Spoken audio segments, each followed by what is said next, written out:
क्या वाला है। हम चैप्टर नंबर 6 में हम आपके साथ डियर देखने वाले हैं कि स्ट्रेटेजी का इंप्लीमेंटेशन कैसे होगा और हम स्ट्रेटेजिक कंट्रोल कैसे कर सकते हैं। ठीक बात है, तो मेरी बात पे थोड़ा सा और ध्यान दीजिएगा, give your best attention here. मेरी बात पे थोड़ा सा ध्यान दीजिएगा। लेट्स से डियर मैंने स्ट्रेटेजी फॉर्मुलेट कर दी, मैंने स्ट्रेटेजी फॉर्मुलेट कर दी, नोट किसी को नहीं करना।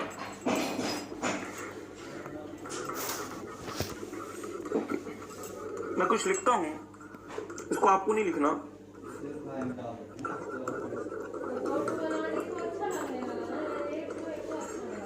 आपको इसे नोट नहीं करना, इसे सिर्फ मैं नोट करूंगा, मतलब सिर्फ मैं लिखूंगा।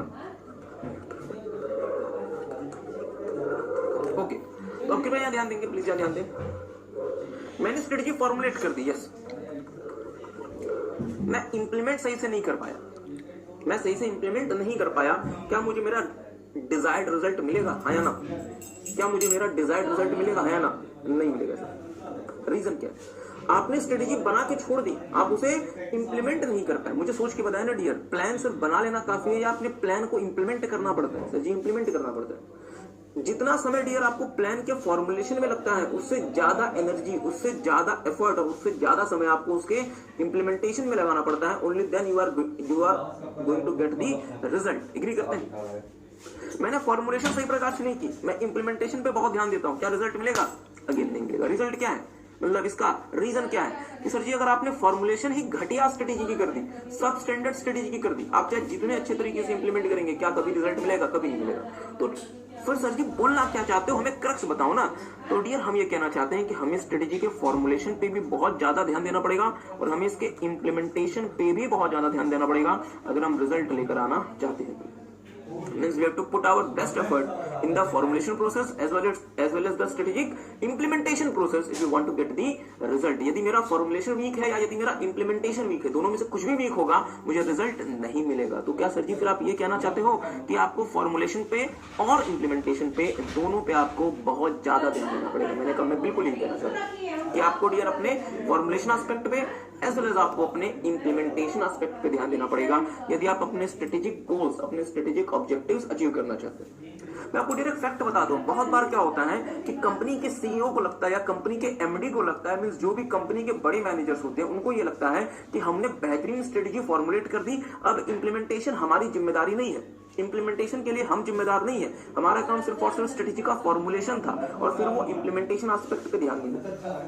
मुझे बताएं डियर, अगर आपने दुनिया की सबसे बेहतरीन स्ट्रेटेजी फॉर्मुलेट कर दी बट अगर आप उसे इंप्लीमेंट करने पे ध्यान नहीं लगाते, दिमाग नहीं लगाते, मेहनत नहीं करते, एफर्ट्स नहीं करते able to achieve their strategic objective because they put their best effort, 100% effort in the formulation aspect, but they do not consider the implementation aspect seriously, which results into the very suboptimum performance level from the companies. Sir ji Hindi में बात करो, हिंदी में बात करो, चलें हिंदी में बात ध्यान दीजिएगा। आपको डियर फॉर्मुलेशन और इंप्लीमेंटेशन दोनों पे आपको बराबर ध्यान देना पड़ेगा यदि आप अपने रिजल्ट्स को अचीव करना चाहते हैं। अगर दोनों में से कुछ भी आपका मिसिंग रह गया, मींस अगर आपका फॉर्मुलेशन मिस रह गया या अगर आपका इंप्लीमेंटेशन रह गया, तो डियर आपको ऑब्जेक्टिव्स नहीं मिलेंगे। प्लीज मेरी बात पर ध्यान दें। तो सर एक बात बताओ ना, फॉर्मुलेशन होता क्या? फॉर्मुलेशन होता है डियर कि जैसे याद करें chapter number 2 of strategic management, हमारे पास बहुत सारे स्ट्रेटेजिक ऑल्टरनेटिव्स होते हैं। उन स्ट्रेटेजिक ऑल्टरनेट्स में जो हमारे लिए बेस्ट स्ट्रेटेजिक ऑल्टरनेट हमें सूट करता है, हम उस स्ट्रेटेजी को कंपनी की स्ट्रेटेजी मान लेते हैं और हमारी स्ट्रेटेजी फॉर्मुलेट हो गई। एक बात है, means out of the different strategic alternates available, हम अपने लिए बेस्ट को हम चूज करते हैं और उसे हम अपनी कंपनी की स्ट्रेटेजी मान लेते हैं। Means formulation task over. इसका मतलब क्या हुआ? ओके मेरी बात पे थोड़ा सा ध्यान दीजिएगा। इसका मतलब क्या हुआ, यदि आप ये पेपर देख पा रहे हैं, इसका मतलब ये वर्ड कि sir ji this is the strategy in my hand, कि मेरे हाथ में स्ट्रेटेजी आ गई। बट सर जी स्ट्रेटेजी आपके हाथ में आ गई, क्या रिजल्ट मिल गया? या इस स्ट्रेटेजी को पुट इन एक्शन करो, मींस इंप्लीमेंट करो, काम पे लगाओ, इस स्ट्रेटेजी को काम पे लगाओ। सिर्फ और सिर्फ पेपर में स्ट्रेटेजी लिख लेना ये सफिशिएंट नहीं है, सिर्फ और सिर्फ मोटी मोटी किताबें छपवा देना स्ट्रेटेजी की ये सफिशिएंट नहीं है। इस स्ट्रेटेजी को आपको क्या करना पड़ेगा? ट्रांसलेट करना पड़ेगा इनटू एक्शंस, कन्वर्ट करना पड़ेगा इनटू एक्शंस, इंप्लीमेंट करना पड़ेगा अपनी कंपनी में, तो ही आप अपने रिजल्ट्स को अचीव कर पाएंगे। क्या मेरी बात किसी को समझ गई? ठीक बात है। तो मेरी बात पे थोड़ा सा ध्यान दीजिएगा डियर, मेरी बात पे थोड़ा सा ध्यान दीजिएगा। अगर मुझे अपनी स्ट्रेटेजी इंप्लीमेंट करनी है, अगर मुझे अपनी स्ट्रेटेजी इंप्लीमेंट करनी है, तो हम आपको एक बार चैप्टर नंबर 6 में जो हम मेजर चीजें पढ़ते हैं, मतलब पढ़ने वाले हैं, हम आपको उसका एक छोटा सा बैकग्राउंड दे देते हैं। यदि मुझे अपनी स्ट्रेटेजी इंप्लीमेंट करनी है, मींस यदि मुझे अपनी स्ट्रेटेजी पुट टू एक्शन करनी है, पुट टू वर्क करनी है, तो डियर हमें 3 चीजों की रिक्वायरमेंट होती है। हमें 3 चीजों की रिक्वायरमेंट होती है। 3 magical words, we need 3 magical words. नहीं, यहां ध्यान दें। पहला होता है डियर सपोर्टिव ऑर्गेनाइजेशनल स्ट्रक्चर। इसको कृपया कोई नोट ना कर ले, everything is there in the book, और जो भी बातें किताब में नहीं होंगे वो हम आपको लिखवाएंगे। और एक और इंटरेस्टिंग बात, चैप्टर नंबर 6 डियर वो चैप्टर है जहां पे हम आपको सबसे ज्यादा नोटिंग करवाएंगे, बिकॉज दिस लीडरशिप।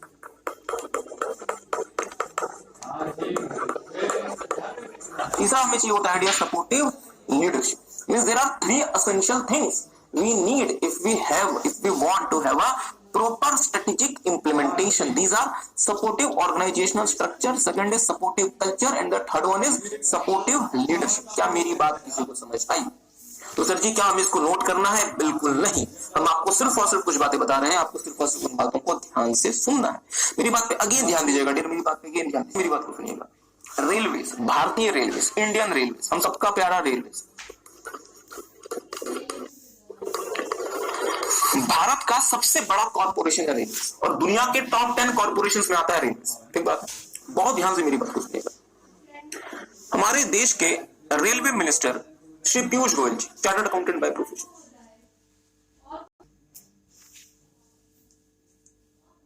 बहुत ध्यान से मेरी बात को सुनिएगा।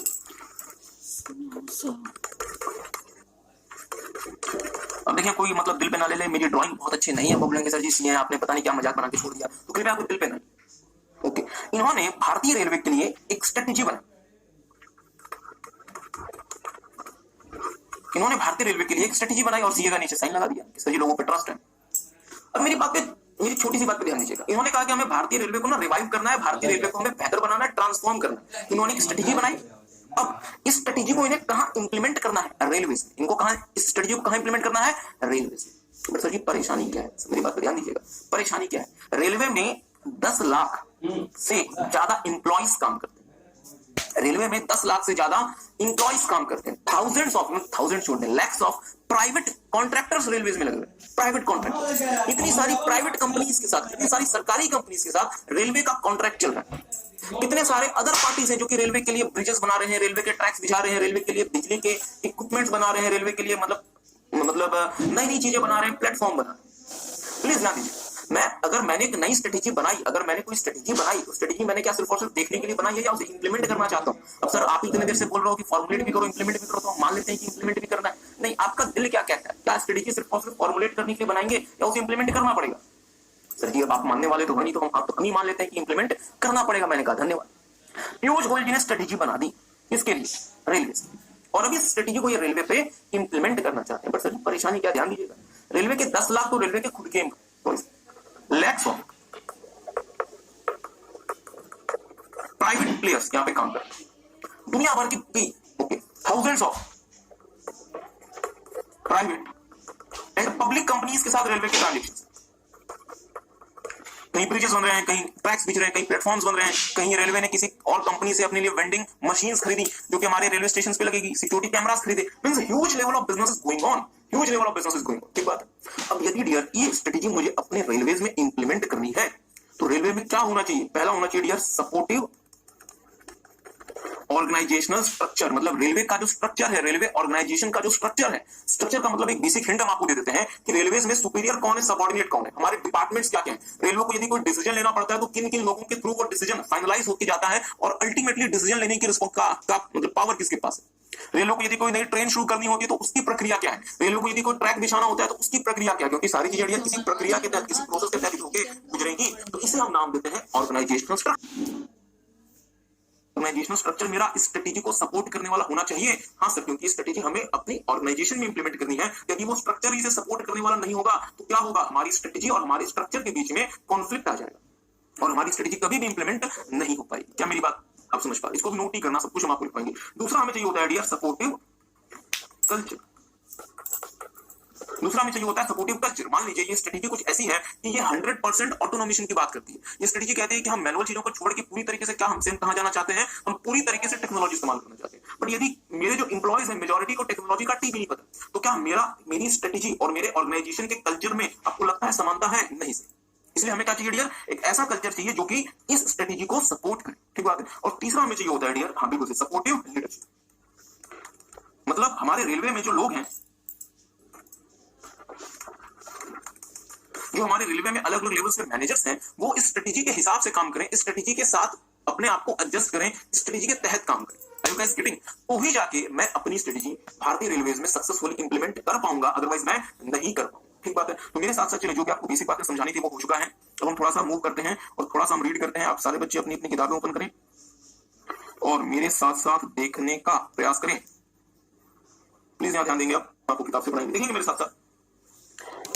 The task of strategic management is not over, मतलब खत्म नहीं हो जाता with the formulation of strategy. मतलब स्ट्रेटेजिक मैनेजमेंट का जो काम है डियर, वो सिर्फ और सिर्फ स्ट्रेटेजी के फॉर्मुलेशन से कंप्लीट नहीं हो जाता, क्योंकि आपको पता है स्ट्रेटेजिक मैनेजमेंट में फॉर्मुलेशन होता है, इंप्लीमेंटेशन होता है और अल्टीमेटली कंट्रोल होता है। तो फॉर्मुलेशन तो इसका डियर सिर्फ एक पहला एस्पेक्ट है, इसके बाद हमें इसका इंप्लीमेंटेशन करना है और अल्टीमेटली हमें अपनी स्ट्रेटेजीज का कंट्रोल करना है। ठीक बात। आगे देखिएगा, it is very important for the entity to focus on the strategic implementation task. Company के लिए बहुत जरूरी है कि वो स्ट्रेटेजी के इंप्लीमेंटेशन पे भी उतना ही ध्यान दे, क्योंकि बहुत बार क्या देखा गया कि जो कंपनी है डियर, वो स्ट्रेटेजिक इंप्लीमेंटेशन को सीरियसली नहीं लेती, जिसकी वजह से कंपनी अपने स्ट्रेटेजिक गोल्स और ऑब्जेक्टिव्स को अचीव नहीं कर पाती और आपकी पूरी की पूरी स्ट्रेटेजिक मैनेजमेंट की एक्सरसाइज धरी की धरी रह जाती है, फेल हो जाती है, कोलैप्स कर जाती है। आई होप आपको बात समझ आ रही है। Only those companies are able to achieve the strategic objectives successfully। सबसे महत्वपूर्ण, सिर्फ वही कंपनी स्ट्रेटेजिक ऑब्जेक्टिव्स को सही प्रकार से अचीव कर पाएंगी जो स्ट्रेटेजिक फॉर्मुलेशन भी बहुत ध्यान से करेंगे और हाँ बहुत अच्छा इंप्लीमेंटेशन भी बहुत ध्यान से करेंगे।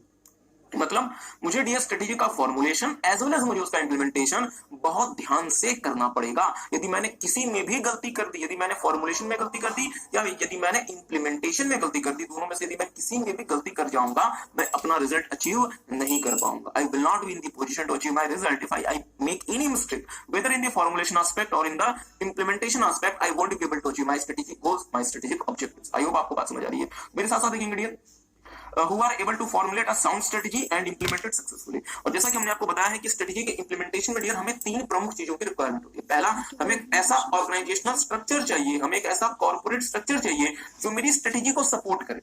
दूसरा, हमें एक ऐसा कॉर्पोरेट कल्चर चाहिए या हमें एक ऐसा ऑर्गेनाइजेशनल बिहेवियर चाहिए जो मेरी स्ट्रेटेजी को सपोर्ट करे। और हमारे पास डियर जो लीडरशिप होनी चाहिए वो भी हमें स्ट्रेटेजी के सपोर्टिव लीडरशिप चाहिए। इन तीनों बातों पर डियर हमारा चैप्टर नंबर 6 बेस्ड है।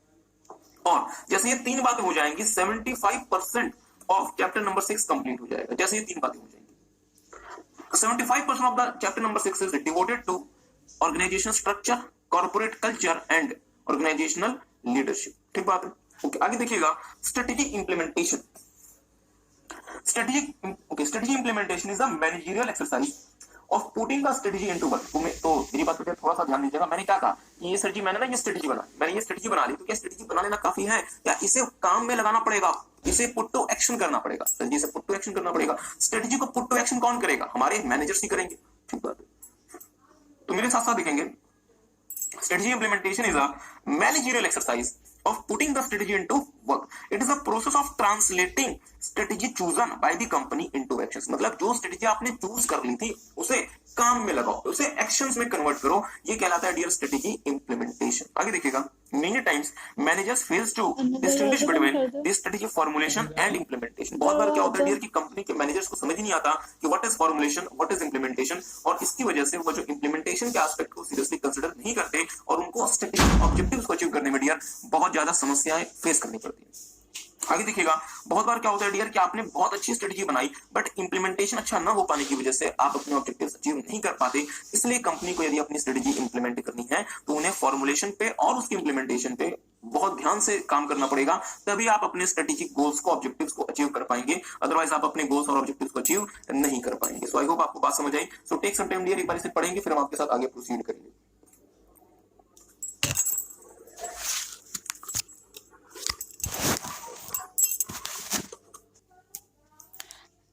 Linkage between strategy formulation and implementation. क्या जैसा कि हमने आपको यहाँ पे बताया था कि अगर मुझे अपनी स्ट्रेटेजी, बहुत ध्यान से मेरी बात को सुनिएगा, अब आपको कुछ नहीं करना है, सिर्फ मेरी बातों को ध्यान से सुनना है।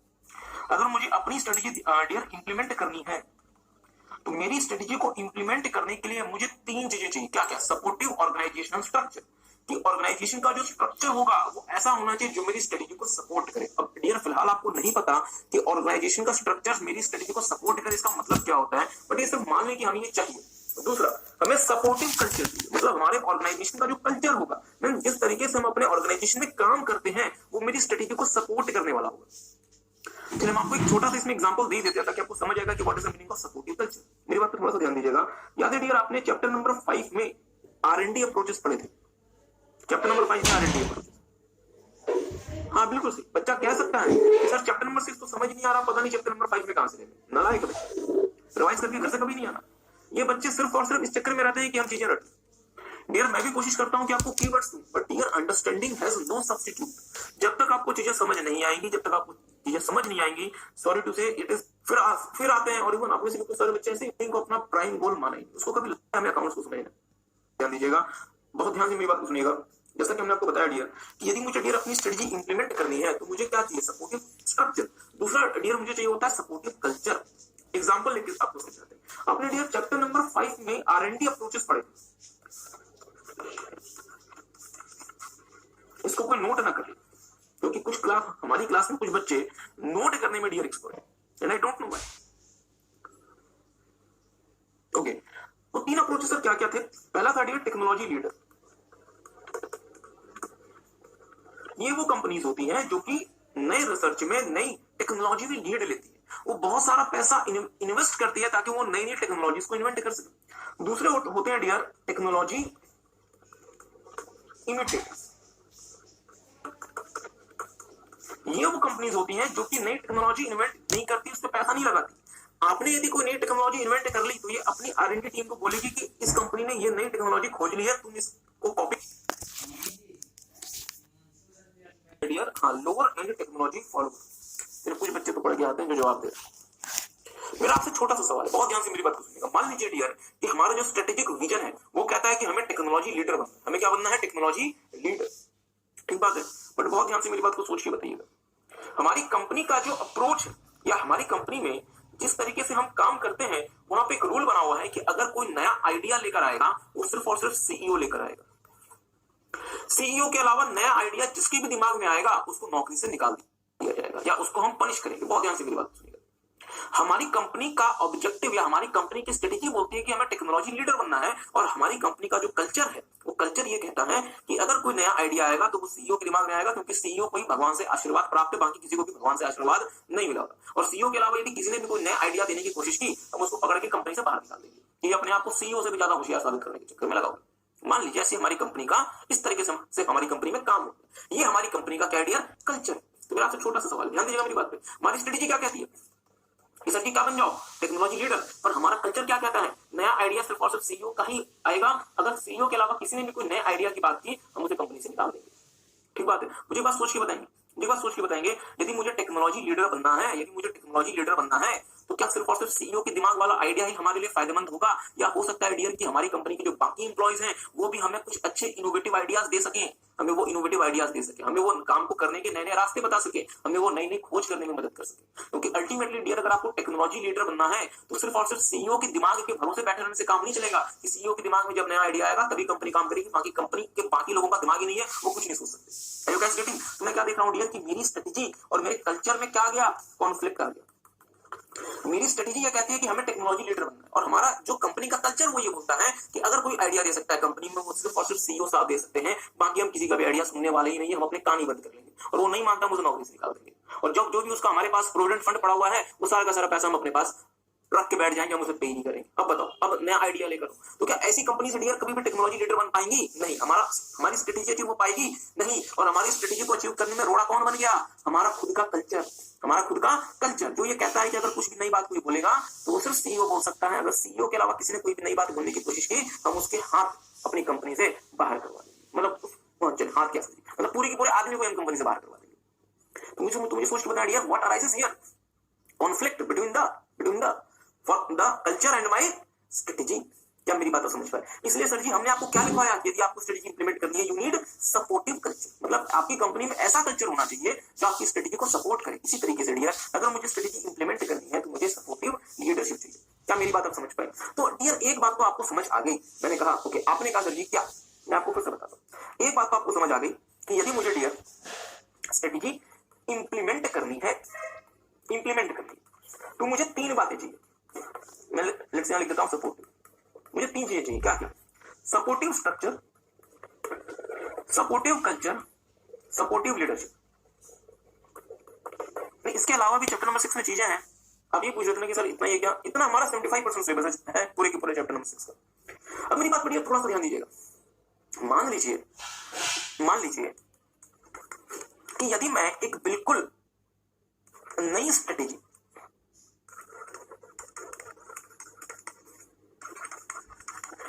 मैं बिल्कुल नई स्ट्रेटेजी बना के बैठ गया, मैं लेट्स से कंपनी का सीईओ हूं और मैं बिल्कुल नई स्ट्रेटेजी बना के बैठ गया, मैं कंपनी का सीईओ हूं और मैंने पूरी तरीके से नई स्ट्रेटेजी कंपनी के लिए ड्राफ्ट कर ली।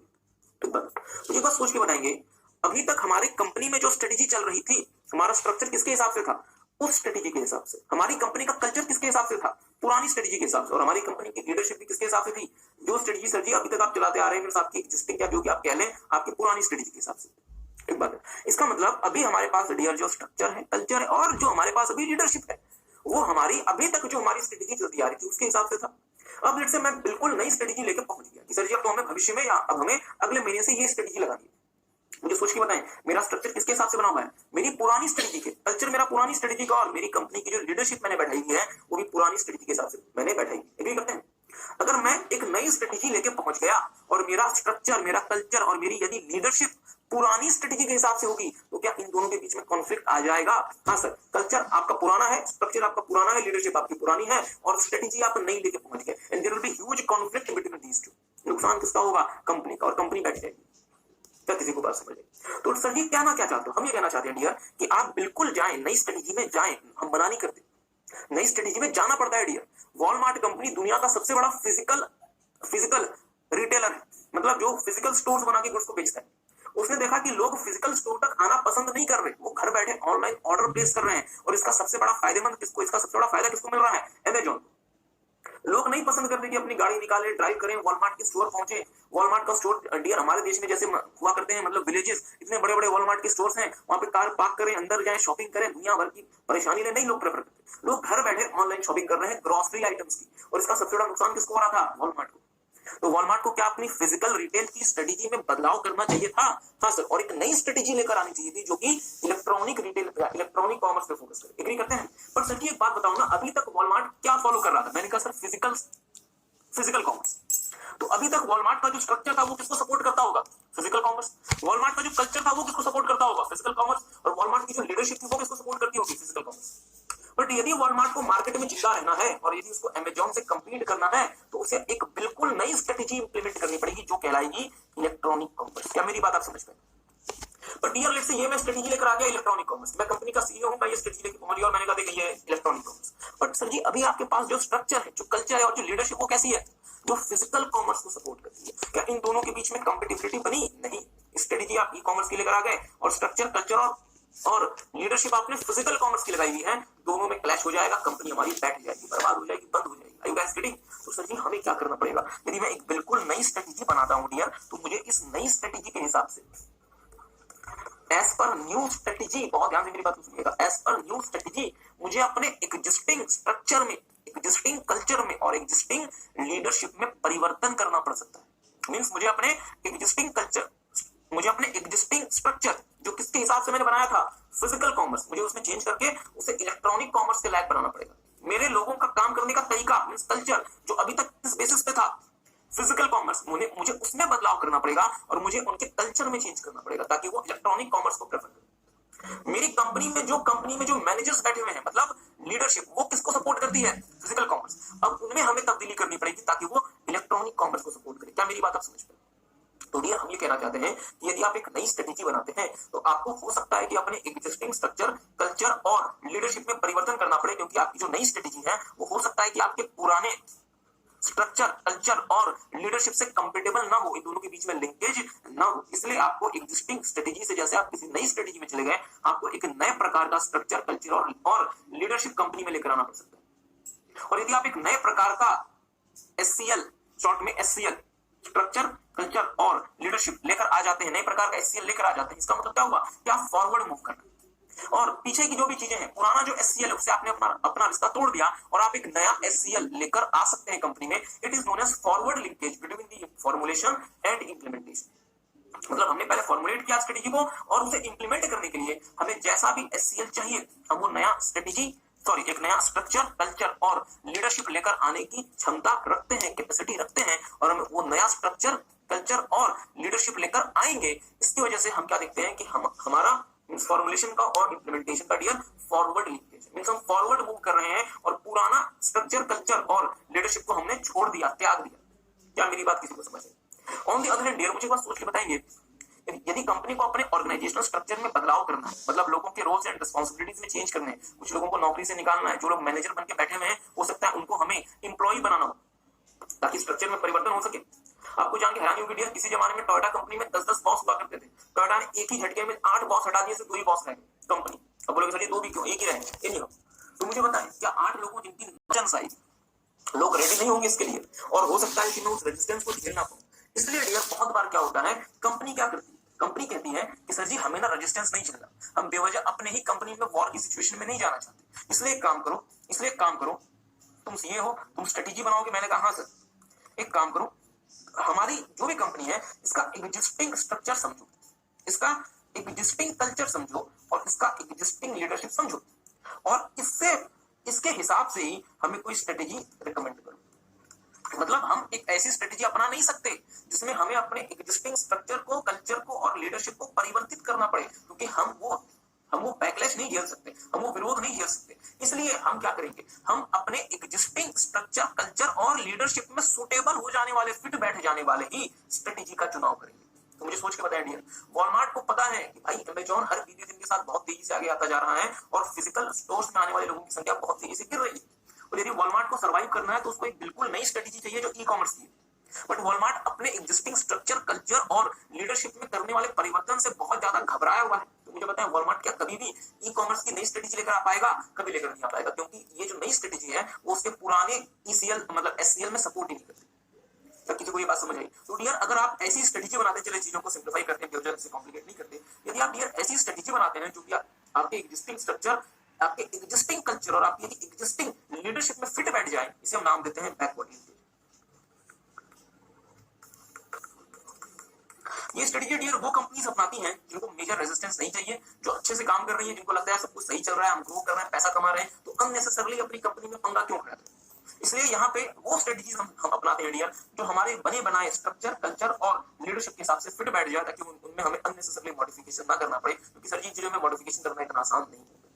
बोलना जितना आसान है, इसको एक्चुअली इंप्लीमेंट करना, इसे एक्चुअली मॉडिफाई करना डियर उतना ही ज्यादा मुश्किल होता है। एनीहाउ मेरी बात को ध्यान देंगे, यदि मैं डियर फॉरवर्ड लिंकेज की बात करता हूँ, यदि मैं फॉरवर्ड लिंकेज की बात करता हूं, तो वहां पे क्या है कि आप अपने हिसाब से कोई भी नई स्ट्रेटेजी चुने, और उस नई स्ट्रेटेजी के लिए जो भी आपको नया स्ट्रक्चर, नया कल्चर और नई लीडरशिप चाहिए, आप उसे लेकर आने की क्षमता रखते हैं। एक बात है, तो वहां पे मुझे डियर एडवांटेज ये है कि मैं कोई भी नई स्ट्रेटेजी चुन सकता हूँ। मैं यदि वॉलमार्ट हूं, मैं यदि गुड्स बेचता हूं, मैं यदि ग्रोसरी बेचता हूं, मैं हवाई जहाज बनाना शुरू कर सकता हूँ, क्योंकि मैं नया स्ट्रक्चर, नया कल्चर और नई लीडरशिप लेकर आ सकता हूँ। बट यदि मैं बैकवर्ड लिंकेज की बात करता हूँ, यदि मैं बैकवर्ड इंटीग्रेशन की बात करता हूँ, तो मैं नया स्ट्रक्चर, नया कल्चर और नई लीडरशिप लेकर आने की क्षमता नहीं रखता। इसके लिए डियर मेरे पास जो स्ट्रेटेजिक ऑल्टरनेट है, मींस मैं जो स्ट्रेटेजीज का चुनाव कर सकता हूँ, जिसमें मुझसे स्ट्रेटेजी चुननी है, उसकी संख्या बहुत ही ज्यादा लिमिटेड हो जाती है। रीजन क्या है? आपको अपने एग्जिस्टिंग स्ट्रक्चर, कल्चर और लीडरशिप के हिसाब से ही किसी स्ट्रेटेजी को चुनना है। और मुझे सोच के बताया डियर, वॉलमार्ट यदि अपने एग्जिस्टिंग स्ट्रक्चर, कल्चर और लीडरशिप के हिसाब से स्ट्रेटेजी का चुनाव करेगी, तो वॉलमार्ट क्या कोई बहुत मेजर चेंज कभी इंप्लीमेंट कर पाएगी? कभी नहीं कर पाएगी। उसे मजबूरन उसी पुरानी स्ट्रेटेजी में ही रहना पड़ेगा जो कि आपकी फिजिकल कॉमर्स की थी और जो आपके लिए सुटेबल नहीं। एनीहाउ दो अप्रोच होते हैं, सो टेक सम टाइम। आपको ये बातें समझ आई? एक काम करेंगे, आपने जो लिखा एक बार उसे दोबारा से पढ़ेंगे और एक बार उसे फिर से समझने का प्रयास करते हैं। जल्दी से फिर से पढ़ेंगे।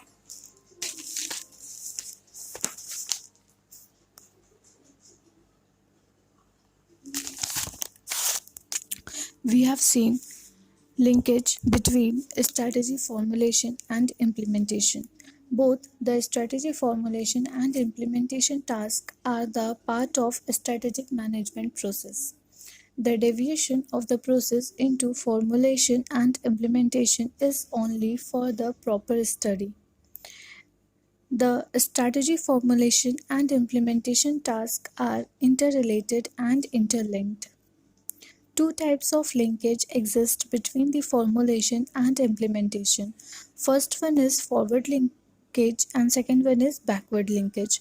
Let's see in detail. Forward linkage.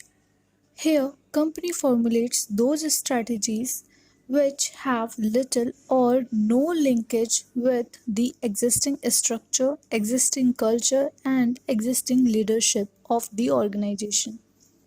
The strategy so formulated may cause the organization to make changes in its existing structure, existing culture, and existing leadership.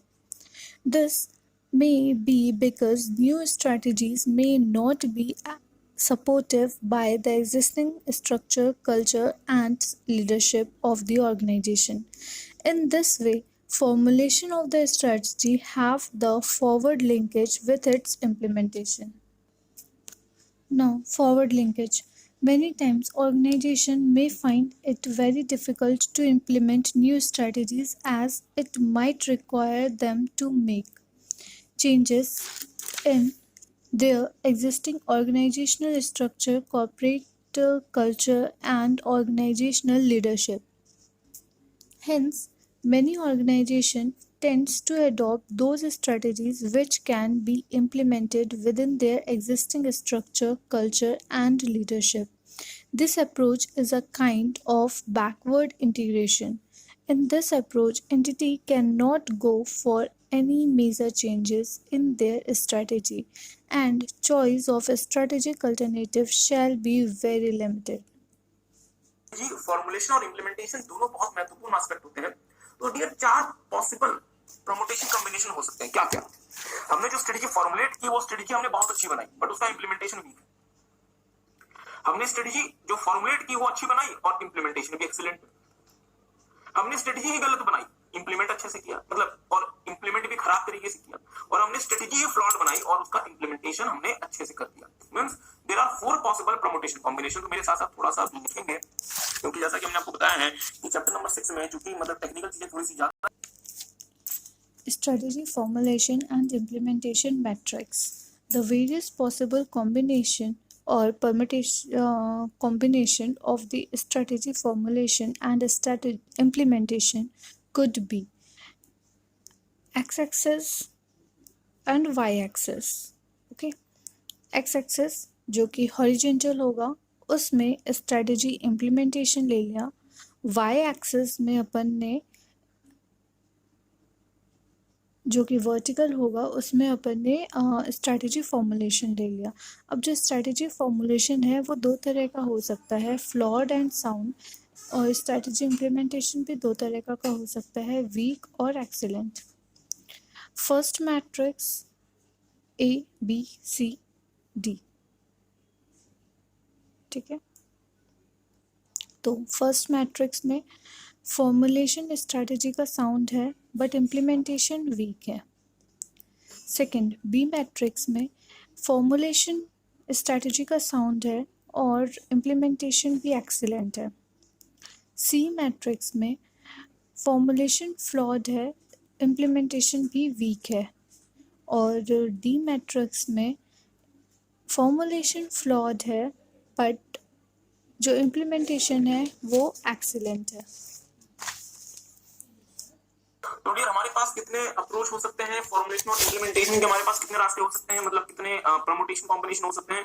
Sir ji formulation हमारी साउंड है, इंप्लीमेंटेशन फ्लॉड। एक approach मतलब एक हो सकता है situation. Formulation हमारी sound है, इंप्लीमेंटेशन हमारी एक्सीलेंट है, बेस्ट होगा हमारे लिए।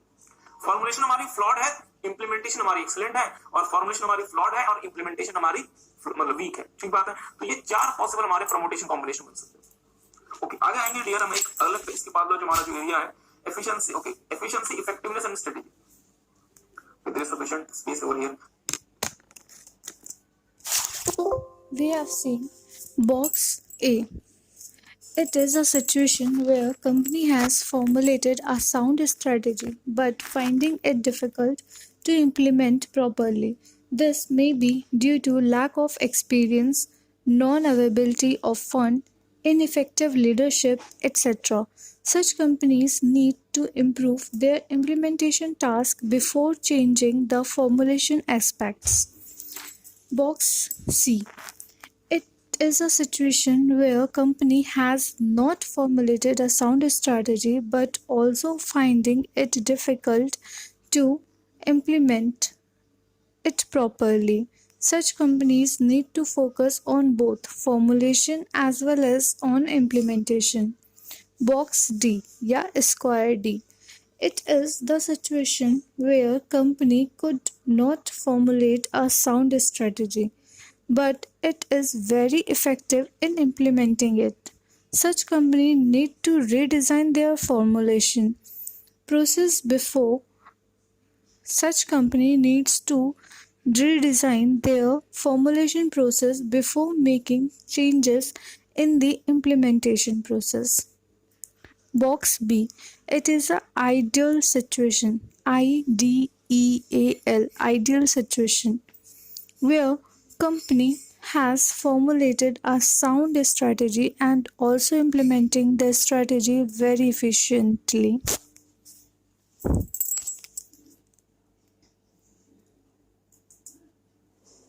तो थोड़ा सा लिखना शुरू करेंगे, ये भी बहुत interesting. Now, our next topic is efficiency, effectiveness, and strategy. Efficiency, effectiveness, and strategy. Word ये है कि हमें इफेक्टिव होना है और साथ में हमें एफिशिएंट होना है। Means we need both effectiveness as well as efficiency if you want to achieve our strategic goals and objectives. I hope आपको बात समझ आई। तो आपने डियर ये बेसिकली यही लिखा है अभी तक। यहाँ पे देखेंगे आपने क्या लिखा है।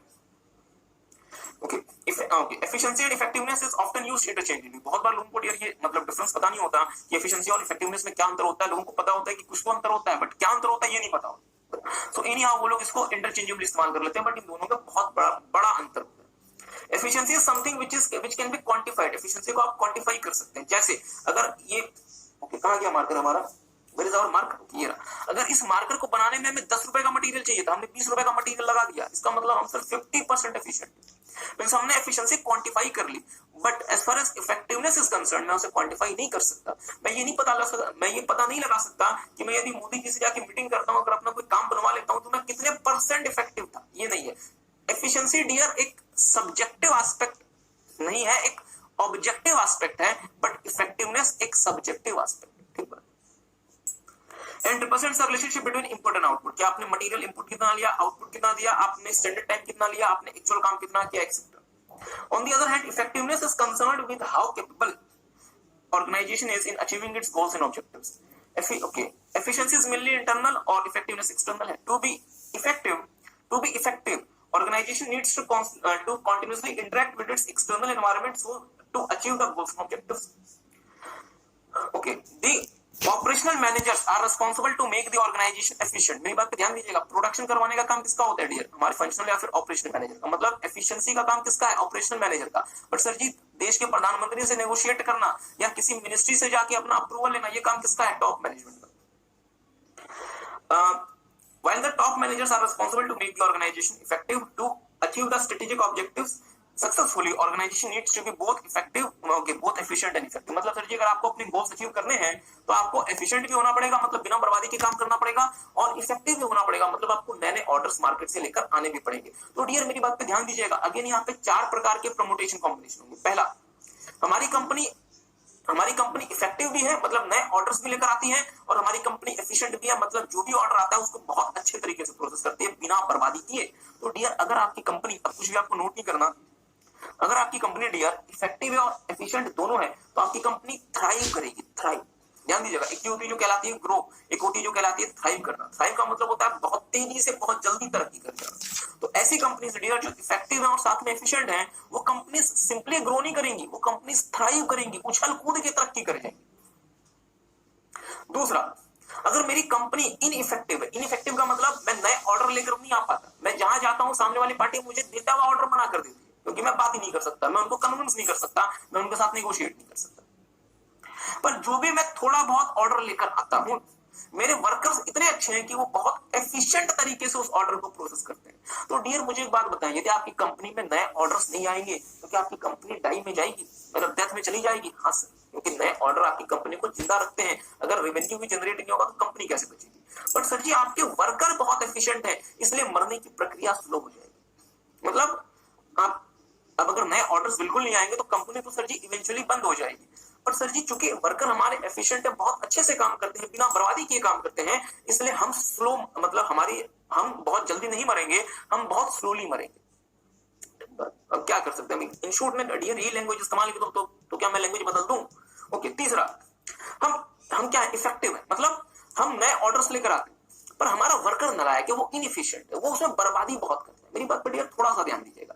मैं यदि नया ऑर्डर लेकर आता हूं तो क्या मैं कोई 500% का मार्जिन होता है उसमें? नहीं सर, 20% 30% का मार्जिन होता है। बट यदि अगर आपका वर्कर नालायक है, उसने अननेसेसरली इनपुट कॉस्ट ज्यादा लगा दी, अननेसेसरली उसने ज्यादा काम कर लिया, ओवर टाइम कर लिया अननेसेसरी, तो जो मेरा मार्जिन है वो मार्जिन तो मेरा अननेसेसरी कॉस्ट में चला जाएगा। तो क्या मैं कभी भी प्रॉफिट कमा पाऊंगा?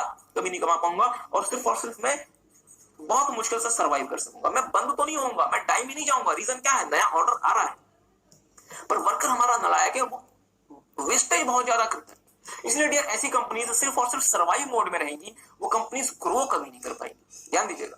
और ऑन दी अदर हैंड यदि आपके टॉप मैनेजर भी नालायक है, मींस नया काम लेके नहीं आते, इसी तरीके से लोगों का पैर पकड़ के जो भी थोड़ा बहुत काम मिल जाता है, वहां पे आपका जो ऑपरेशनल मैनेजर है वो अलग से गेम खेलता है, मतलब ही इज हाईली इनएफिशिएंट। तो ऐसी कंपनीज डियर बचेंगी थोड़े ना, और ऐसी कंपनीज को बचना भी नहीं चाहिए। आई होप आपको बात समझ आई। तो जल्दी से इसी बात को लिखेंगे,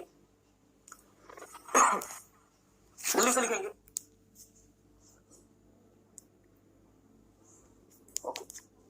जल्दी से लिखेंगे।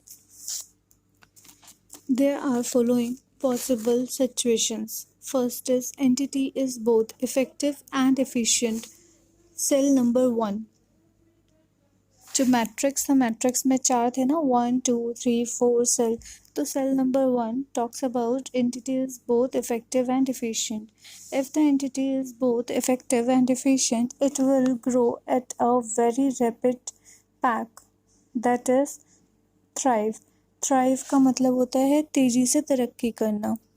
Entity, second one is entity is ineffective but efficient. Cell number 2, if entity is ineffective, it will not be able to realize its objective and goal, eventually die. But as entity is efficient, process of death is very slow down. Third point is cell number 3, entity is effective but inefficient. If the entity is effective, it will proceed towards attaining its goal and objective, but as it is inefficient, it will find it very difficult to grow and can only manage to survive. Cell number 4, entity is both ineffective and efficient. Such companies will die quickly. Cell number 4 is the worst position of the company. Now note, between cell number 2 and cell number 3, entity should go for cell number 3 because here top management is effective. छोटा सा सवाल, अब बोलोगे sir क्या? मेरा आपसे छोटा सा सवाल ये डियर कि अगर हमें चूज करना हो बिटवीन 2 and 3, हमें कहां जाना चाहिए? अगर हमें चूज करना हो, हम चाहते तो 1 में जाना है, बट क्या हर कुछ जो हम चाहते हैं वो पूरा हो जाता है? इतनी आसानी से नहीं, उसके लिए मेहनत करनी पड़ती है। अगर आपको एक ऑप्शन दिया जाए सेल 2 या सेल 3, आप कहां रहना पसंद करेंगे? सेल नंबर 2 में या सेल नंबर 3 में? सोच के बताएं। If you are given a choice कि सर जी सेल 2 में रहोगे या सेल 3 में रहोगे, आप कहां रहना पसंद करेंगे? सेल नंबर 2 में या सेल नंबर 3 में? चले मुझे बताएंगे सेल नंबर 2 में कमी क्या है डियर? हम इनइफेक्टिव, हम क्या है? इनइफेक्टिव। इनइफेक्टिव का मतलब हमारा टॉप मैनेजमेंट नालायक, ठीक बात है। सेल नंबर 3 में हम इनएफिशिएंट है, मतलब हमारा बॉटम लेवल नालायक है। मुझे बताएं डियर किसको बदलना आसान है, टॉप मैनेजमेंट को या बॉटम मैनेजमेंट को? सर जी बॉटम मैनेजमेंट को। टॉप मैनेजमेंट जो कंपनी चला रहा है, भले वो जितना भी भ्रष्ट हो, करप्ट हो, क्या मैं उसे बदल दूं? इतनी आसानी से नहीं बदल सकता। इसलिए डियर मैं आसानी से किसे चेंज कर सकता हूं? आसानी से तो डियर मैं बॉटम लेवल को भी चेंज नहीं कर सकता। बट सर जी, जितना परेशान मुझे टॉप लेवल को चेंज करने में होना पड़ेगा, उतना परेशान मुझे बॉटम लेवल को चेंज करने में नहीं होना पड़ेगा, क्योंकि है तो वो हमारे एम्प्लॉय ही। क्या मेरी बात किसी को समझे? तो डियर अगर मैं सेल नंबर 3 में हूं तो फिर भी मैं बेहतर पोजीशन कर सकता हूं, क्योंकि एटलीस्ट मेरा जो टॉप मैनेजमेंट है वो तो अच्छे से काम कर रहा है। बट सेल नंबर 2 में तो मेरा टॉप मैनेजमेंट ही नालायक है। यदि मुझे चुनाव करना हो बिटवीन सेल 2 एंड सेल 3, मैं किसे चुनूंगा? सेल नंबर 3, क्योंकि यहाँ मेरा टॉप मैनेजमेंट इफेक्टिव। आई होप आपको बात समझ आई। इसी बात को लिखेंगे बिटवीन, कोशिश करेंगे कि चैप्टर नंबर 6 में आपके साथ लंबी लंबी क्लासेस ना लगाएं, तो आपको बात नहीं आएगी। बस 1 मिनट और। फॉर्मुलेशन और इंप्लीमेंटेशन में डिफरेंस क्या, ध्यान दीजिएगा। फॉर्मुलेशन क्या होता है डियर? कि आप फॉर्मुलेट करते हैं अप्रोप्रिएट ऑर्गेनाइजेशनल स्ट्रेटेजी, और इंप्लीमेंट क्या होता है कि जब आपने स्ट्रेटेजी फॉर्मुलेट कर ली उसे आप पुट टू एक्शन करते हैं। Means process of putting the strategy formulated into action. ध्यान दीजिएगा, फॉर्मुलेशन के दौरान हम किसकी बात करते हैं? इफेक्टिवनेस की। बट जब आप इंप्लीमेंट करें तो किसकी बात करेंगे? एफिशिएंसी की, कि जितने बेस्ट पॉसिबल तरीके से हो सके उसे इंप्लीमेंट करें। थोड़ा सा ध्यान देंगे। फॉर्मुलेशन में डियर दिमाग लगाना पड़ता है, इंटेलेक्चुअल प्रोसेस है, क्योंकि अगर आपने फॉर्मुलेशन गलत कर दिया तो इंप्लीमेंटेशन में चाहे कुछ कर लें गलती हो ही जाएगी। बट डियर इंप्लीमेंटेशन में भी दिमाग लगता है। हम ये नहीं कह रहे कि इंप्लीमेंटेशन बिना दिमाग वाले लोग कर देंगे, बट इंप्लीमेंटेशन में मेनली हमें डियर ऑपरेशनल करना पड़ता है, मींस ऑपरेशंस करने पड़ते हैं। आपको प्लान ऑलरेडी टॉप लेवल ने बना के दे दिया, उसे ऑपरेशनल मोड में लाएं, उसे एग्जीक्यूट करें। फॉर्मुलेशन में अगर आपको सही स्ट्रेटेजी बनानी है डियर, तो आपकी नॉलेज और आपकी एनालिटिकल स्किल्स बहुत अच्छी होनी चाहिए, क्योंकि आपके पास नॉलेज बहुत अच्छा होना चाहिए, आपके पास एनालिसिस की क्षमता होनी चाहिए कि एनवायरनमेंट कैसे बदलेगा तो मैं क्या करूं, इसमें क्या परिवर्तन होगा तो मैं क्या करूं, क्या चीजें होंगी मैं कैसे रिस्पॉन्ड करूं, ताकि आप फॉर्मुलेट सही प्रकार से कर पाए। बट डियर इंप्लीमेंटेशन में चूंकि आपको लोगों से काम करवाना है, तो उनको मोटिवेट करना पड़ेगा और उनको लीडरशिप दिखानी पड़ेगी कि हाँ पहले मैं करूंगा फिर तुम करो। उन्हें मोटिवेट करें कि हाँ हम ये काम कर सकते हैं। प्लीज ध्यान दें, ब्रिज का नक्शा बनाना, ब्रिज का मैप बनाना एसी रूम में ये आसान है, या एक्चुअल ब्रिज उस तपती गर्मी में बनाना आसान है? सर जी, एक्चुअल ब्रिज बनाना बहुत मुश्किल है। और यदि भारत जैसे देश में ब्रिज बनाना हो जहां पे अभी भले ठंड पड़ रही है पर गर्मी भी इतनी भयंकर पड़ती है, तो अगर आपको वर्कर से ब्रिज बनवाना है वहां पे गर्मी में, तो आपको उन्हें क्या देना पड़ेगा? मोटिवेशन। और आपको उन्हें क्या दिखाना पड़ेगा? लीडरशिप की। कोई बात नहीं डियर, अगर आप ब्रिज नहीं बना पा रहे, ये पत्थर नहीं हटा पा रहे, तो खुद जाके वो स्टोन हटा दो वहां से, मतलब कुछ लोगों के साथ, ऐसा नहीं कि खुद ही चलेगा स्टोन हटाने के। ओके, आखिरी में लिखिएगा, फॉर्मुलेशन में क्या होता है? आप बैठ गए इसी ऑफिस में, आप लेट से सीईओ हैं, आपने एमडी को बुला लिया, आपने 2-3 अपने बड़े बड़े मैनेजर्स को बुला लिए, 4-5 लोग बैठ गया, फॉर्मुलेशन हो गया। पर सर जी इंप्लीमेंटेशन कैसे होगा? जब पूरी कंपनी मिलकर काम करे। मींस फॉर्मुलेशन में हमें कोऑर्डिनेशन चाहिए कुछ लोगों के बीच में, बट इंप्लीमेंटेशन में डियर हमें ऑर्गेनाइजेशन वाइड कोऑर्डिनेशन चाहिए। ठीक बात है। तो फिर डियर हम आज के लिए ओवर करते हैं। आप लोग कृपया कृपया कृपया इसे घर से जरूर से रिवाइज करके लाएंगे, और हम कल की क्लास में डियर इसे आगे प्रोसीड करेंगे। हम छोटी छोटी क्लास लगेंगी चैप्टर नंबर 6 में। तो फिर हम आज के वीडियो ओवर करते हैं। Bye bye.